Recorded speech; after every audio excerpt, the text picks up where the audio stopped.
This is my Ring of Honor Final Battle 2009 pay-per-view review. The pay-per-view just went off, and this is a very, very good pay-per-view from Ring of Honor that aired on GoFightLive.tv. Definitely well worth the $15. If any of you viewing this missed the show, I would recommend you to go out your way, pay for this pay-per-view. It's only $15. If you waste $30, $40 on some WWE and TNA pay-per-views, definitely well worth supporting a wrestling company that actually puts on a great pay-per-view. Now, this was a fairly long pay-per-view. That might be one. Some people might have said this pay-per-view went way too long, because this pay-per-view started at 7:30. That's when it started, and it didn't end until about probably 11:51, 11:50, roughly around that time, mainly due to the main event.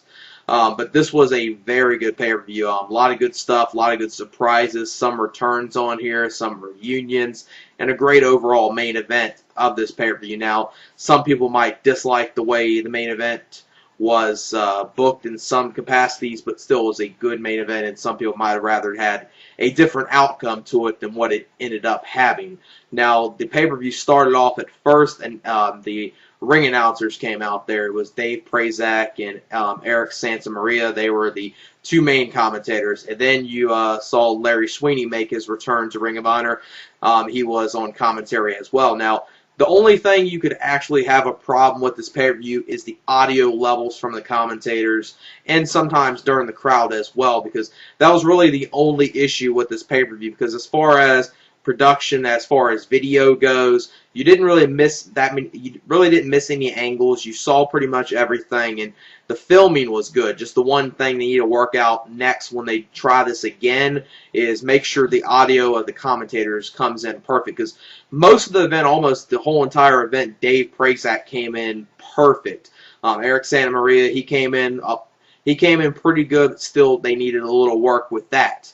And as far as Larry Sweeney, the unfortunate thing with him, this was his return, and he probably was pretty good on commentary, but you really never heard him at all, really, until the main event did he really come in pretty clear. And then when he came in clear during the main event, that's when Dave Prazak's audio kind of fucked up. So that's probably the only real complaint I have with this pay-per-view is the commentators, as far, not the way they were commentating, but just the audio levels. That's the only thing they need to really fix out next time. Other than that, the production was pretty good. I would say it was almost DVD quality as far as the way the streams were for the pay-per-view. So got to give Ring of Honor credit there, and I got to thank Ring of Honor and Go Fight Live for broadcasting this event, because definitely glad to see, this is the first time they actually air a Ring of Honor pay-per-view live. Now, this isn't on live, TV pay-per-view, but this is pretty close to being on, pay-per-view. I mean, like I said, with this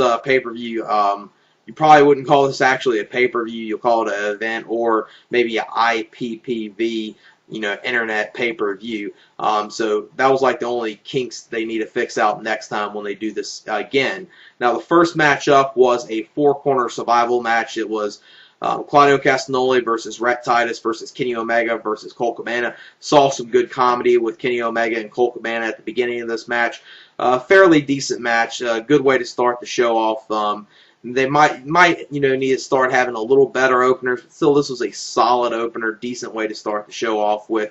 And the end of the match comes when Colt Cabana, he has Rhett Titus in the Billy Goat's Curse. He's got him in there. Then Claudio Castagnoli comes in there, and he does a big boot to Colt Cabana. Then he does the German suplex to Rhett Titus and picks up the victory. So but Claudio Castagnoli picks up the victory in the four-corner survival match. I would give it 2.5 stars. Like I said, fairly decent way to start the show off with. Now, the next matchup was the only match of this pay-per-view that was anything terrible. This was a match that really shouldn't have took place on this pay-per-view, and they should have just cut it out on this pay-per-view. They shouldn't even had this take place. Now, what this match was originally going to be, it was going to originally be Delirious and Necro Butcher versus Bison Smith and Erick Stevens, but unfortunately, due to the weather, Necro Butcher couldn't make the show. Now, even if Necro Butcher did make the show, I don't think anyone really cared about this match anyway. Now, what they did with this match at the beginning, for a few minutes, you saw this pretty much be a handicap match, with it being Erick Stevens and Bison Smith versus Delirious. And then at one point you saw Pele come out there. He got in some offense against Erick Stevens and Bison Smith. Then he ended up getting taken out of the match. Then you saw Bobby Dempsey get involved. So then it pretty much turned into Bobby Dempsey and Delirious teaming up to take on Erick Stevens and Bison Smith. And Bison Smith and Erick Stevens pick up the victory after Bison Smith pins Bobby Dempsey after hitting him with a powerbomb in a 1-1 4-star match.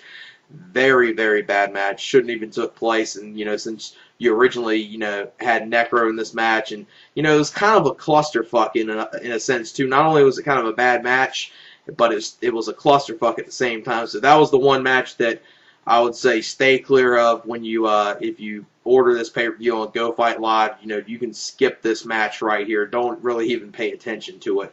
Then the next matchup was Eddie Kingston versus Chris Hero in a Fight Without Honor match. And this was a very good match, very brutal, good back and forth action between these two. Now, these two have pretty much battled each other in almost every single independent company in the United States, and they have put on some very good matches. Now, I'm not much of a fan of Eddie Kingston that much. I will admit his promo work is great. As far as in the ring, he's decent. I like his feuds. I like his matches and feud he had with Chris Hero and all the companies, IWA Mid-South, and, you've seen it in PWG, saw it in Combat Zone, where pretty much mainly, that's where it started, was Combat Zone. And these two have put on some very good matches against each other. This was a very brutal match between these two. At the beginning of the match, you saw Chris Hero, he had a chain, and he was wrapping it around the neck of Eddie Kingston, trying to choke him out. And the chain was pretty much involved in a lot of the match. And there was a very brutal spot they did in this match where during the match there was a one of the guardrails that they have out there. They put that in the ring and placed it in between the middle rope.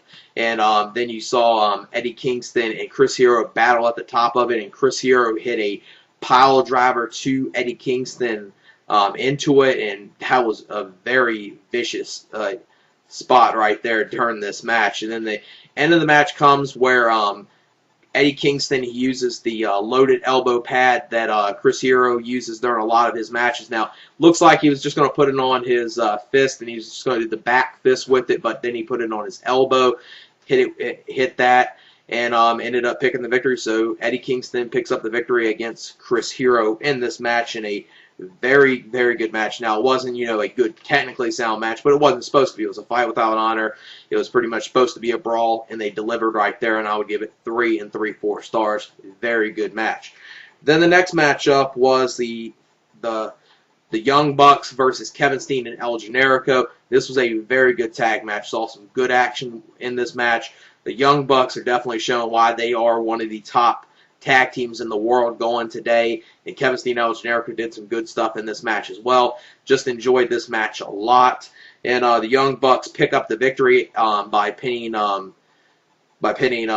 Steen during this match. Now it looks like they're going to pick up the victory after hitting the bang for your buck, but Kevin Steen actually kicks out of that. Then they just keep on hitting him with multiple super kick combinations to Kevin Steen, and then they end up taking him out and pinning him, and Young Bucks win this match in a 4 1/4 star match. Very good tag team match right here. Then after the match, Kevin Steen gets on the mic. Pretty much when he grabs the mic, you already know what's going to happen. You know he's going to turn on El Generico. You know it's coming. It's that predictable. But he did do a very good promo before he turned on Eddie Kingston. It was pretty much, he did deliver like a heartfelt promo, kind of like almost like a farewell speech to Ring of Honor. Then at the end, him and El Generico were hugging each other. Then he grabbed the mic again, and then he said to El Generico, "I can't stand your fucking guts." Knocked him down, then got a steel chair and took him out. So this is pretty good right here, I would say, because even though I like Kevin Steen and El Generico as a tag team, I think Kevin Steen, you could do actually something good with him in the main event of Ring of Honor. Or before you even want to do that, you could have him and El Generico have a feud against each other, which them two have had very good matches against each other in the past. And definitely, even though it was predictable he was going to turn on him, it was still pretty good. It was still a pretty good promo before he turned on him, and pretty much the crowd, I would say, was it was kind of like when Batista turned on Rey. It was kind of almost the same thing. Some of the crowd was for him, some wasn't. So it was not like they completely, made him out to be a heel, at least, as far as the way the crowd's reaction was. He was kind of, a tweener still after doing that, but still can't wait to see what they go with that next. But then after this match, it was intermission. Now, what they did for the people like me that watched it on GoFightLive.tv and watched the event that way, during intermission, they aired a old Ring of Honor match with CM Punk versus Spanky from the third year anniversary celebration, and I didn't watch the match. I've seen it, before a long time ago, but since I didn't watch it and I haven't seen it in so long, I'm not going to give the match a rating, and it wasn't really a part of the pay-per-view, so it's kind of like, it was just a bonus. It was probably, for people that haven't seen it before, it was probably, they probably enjoyed it. I would say, remembering how the match was, I would say it's probably it was probably, I would say it was a solid match, about probably 3 stars if I, would actually, rate it anything. Then the next matchup was Kenny King versus Roderick Strong, and this was a pick six contenders match, and this was a very good match between these two. Really enjoyed it. Good back and forth action, and Kenny King actually picks up the victory on Roderick Strong in a fairly good match. I would give it about 3 1/4 stars. Then the next matchup was. It was originally going to be Alex Kozlov and Teddy Hart versus Rocky Romero and Jack Evans, and it was going to be an international tag team match. Now, they kind of did a little swerve later on in the evening, but at this moment of the show, either they actually weren't in the building, or say if they made it in the building, they just changed their plans with Jack Evans and Teddy Hart, because at this moment during the pay-per-view, it was said they didn't make it to the show and weren't able to be there, so they turned it into Alex Kozlov versus Rocky Romero. And I've seen these two have better matches in Mexico against each other, but given the situation, given, it was off the fly and it was pretty much unscripted, they put on a pretty solid match with each other. Just the only thing was the ending came way too quick, and it was like the ending was completely fucked up, because during the ending, Rocky Romero had Alex Kozlov in a Fujiwara armbar, and Rocky Romero picked up the victory, but Alex Kozlov didn't really tap out, and it was kind of like a really fucked up ending. It just came out of nowhere. Not only did it come out of nowhere, it was like the crowd didn't know what to think. And either Rocky Romero and Alex Kozlov seemed a little lost there as well. So it was going to be probably, if they had a good ending, this could have easily been probably 3.5 stars, maybe even a little better if they were given a little more time and actually had a better ending. It could have been a better match. But still, what they did in the ring, I did enjoy, so I give it 3 stars. Then the next matchup was the Briscoes versus the American Wolves for the ROH World Tag Team titles, and this was a very good tag match. This was the better of the 2 tag matches of the evening on this pay-per-view. Really enjoyed the Briscoes versus the American Wolves. Very good stuff. Davey Richards did some great stuff. Eddie Edwards as well. He's really been impressing me this whole entire year. The Briscoes are good, like they always are. One of the best tag teams going today, I would say. Probably my favorite tag team easily is the Briscoes, but as far as right now, which one's more popular, I would say the Young Bucks right now are probably more popular in Ring of Honor, but the Briscoes are always going to be that one team with Ring of Honor that's always going to be popular no matter what they're doing, and the crowd likes them all the time. And this was very good tag team work in this match, and the Briscoes end up picking the victory up after hitting the Springboard Doomsday Device to Eddie Edwards in this match. So the Briscoes win this is their 6th time ever winning the ROH World Tag Team titles, and I'm thinking that with this, maybe they're going to have Eddie Edwards take a little time off, heal from his injuries, and at the same time elevate Davey Richards to the main event, because I think a lot of people, including me, will agree that Davey Richards is definitely worthy of being in the main event in Ring of Honor sometime next year. I wouldn't mind to see him being the next Ring of Honor World Heavyweight Champion. Then that match, as far as Briscoes versus American Wolves, I give 4.5 stars. Very good match. Then after this, Claudio comes to the ring, and then Chris Hero attacks the Briscoes from behind. So we saw a little reunion of Chris Hero and Claudio Castagnoli, the Kings of Wrestling, so they're back together with each other. So that could be a very good feud. The Briscoes versus the Kings of Wrestling. They put on very good matches back in 2006, and glad to see Claudio Castagnoli and Chris Hero back teaming up against each other. Can't wait to see their first match back as a team with each other. I think this is the best thing to do right now, because I don't think Chris Hero is worthy of being in the main event or being worthy of being an ROH World Champion. And Claudio Castagnoli, you're really not doing anything with him, and this is the best thing you can do with him. Then after this, the lights go out, and it looks like, this is going to be the main event coming up. But no, a big surprise right here.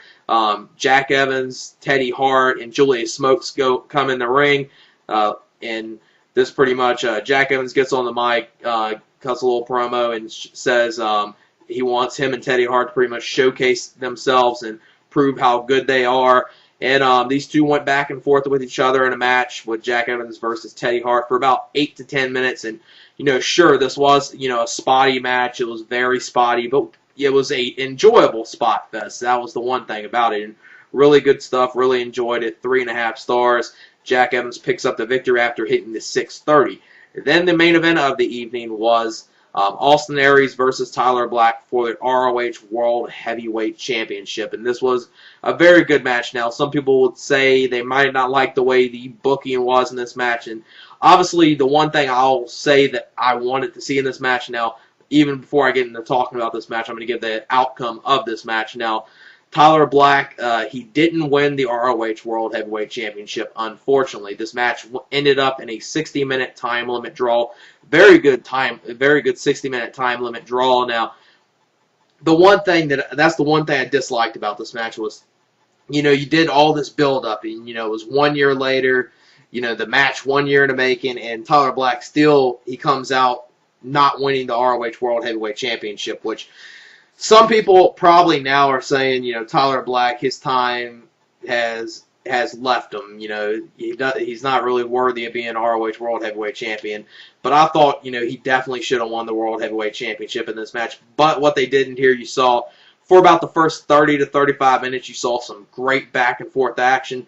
Then after that, you saw Austin Aries for a little bit keep on going back and forth, in and out of the ring, trying to go through the crowd, trying to get himself counted out, which some of the crowd was starting to get annoyed by. And I would say, he's supposed to be a huge heel. You're supposed to hate him, and that's the type of stuff he's supposed to do. And I think it sometime after a couple minutes of it, yeah, it did get a little annoying, but he's supposed to be a heel. That's what his job's supposed to do. You're supposed to hate him, and him doing something like that gives him good heel heat. Now, it's cheap heel heat, but still, it's heel heat nonetheless.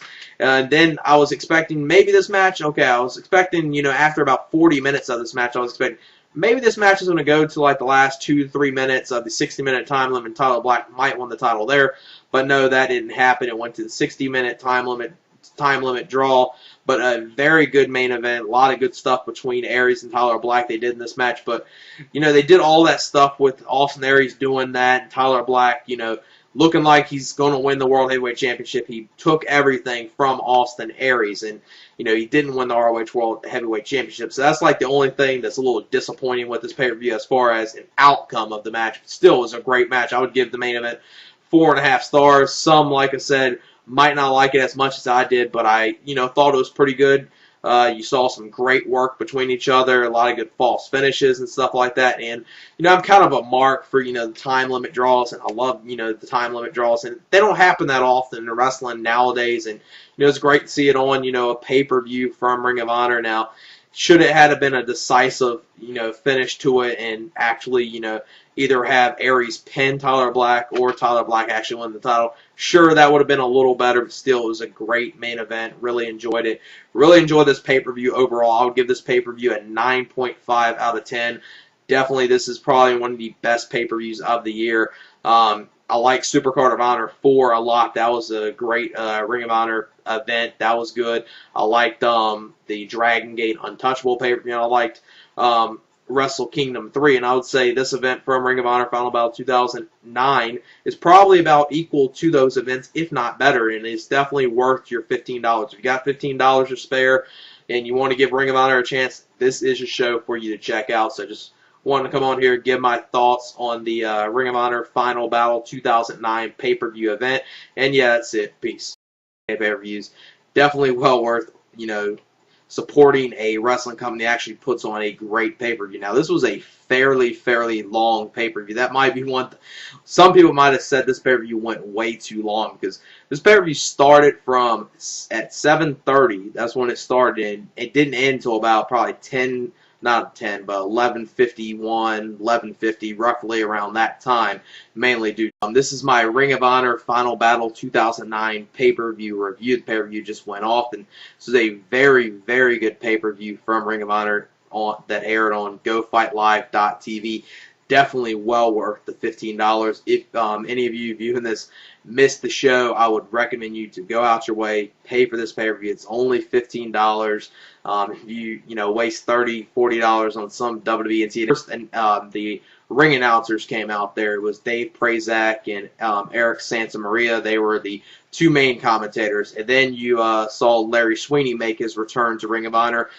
He was on commentary as well. Now, the only thing you could actually have a problem with this pay-per-view is the audio levels from the commentators, and sometimes during the crowd as well, because that was really the only issue with this pay-per-view. Because as far as production, as far as video goes, you didn't really miss that many. You really didn't miss any angles. You saw pretty much everything, and the filming was good. Just the one thing they need to work out next when they try this again is make sure the audio of the commentators comes in perfect. Because most of the event, almost the whole entire event, Dave Prazak came in perfect.